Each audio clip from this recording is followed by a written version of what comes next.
এই ফুরফুরা শরীফে বর্তমান একাধিক সম্মানীয় বীর দাদাগণের উপস্থিতিতে বাংলার বহু গুরুত্বপূর্ণ সংগঠনের নেতৃত্বের উপস্থিতিতে সারা রাজ্যের মানুষকে ফুরফুরা শরীফ থেকে বার্তায় দেওয়া হলো যে ওয়াকাফের তারা কানুন বাতিলের জন্য যে আন্দোলনের গড়ে উঠেছে সেই ঢৌকে আপনারা গ্রামে গঞ্জে অব্যাহত রাখবেন।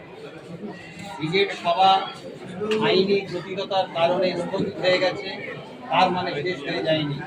বাংলার মানুষের এই ওয়াকাফ আইনকে কালা কানুনকে বাঁচানোর সাথে সাথে দেশকে বাঁচানোর, সংবিধানকে বাঁচানোর, গণতন্ত্রকে বাঁচানোর যে আন্দোলন কখনো থেমে যাবে না।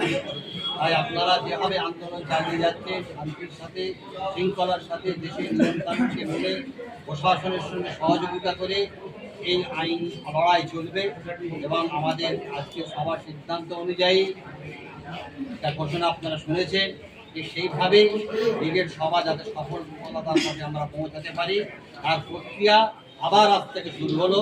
বাংলার মানুষ আপনারা এগিয়ে চলুন, ইনশাআল্লাহ অন্যায়ের বিরুদ্ধে ন্যায়কে প্রতিষ্ঠা করার জন্য, দেশকে বাঁচানোর জন্য, ভারতবর্ষের 130 কোটি মানুষের অধিকার মর্যাদা তাকে বাঁচিয়ে রাখার জন্য এই বাংলার বুকে যে লড়াই শুরু হয়েছে, ভারতের বুকে যে লড়াই শুরু হয়েছে, সেই লড়াই ইনশাল্লাহ আমরা সাফল্যের শীর্ষে পৌঁছাবো, তাতে কোনো সন্দেহ নেই।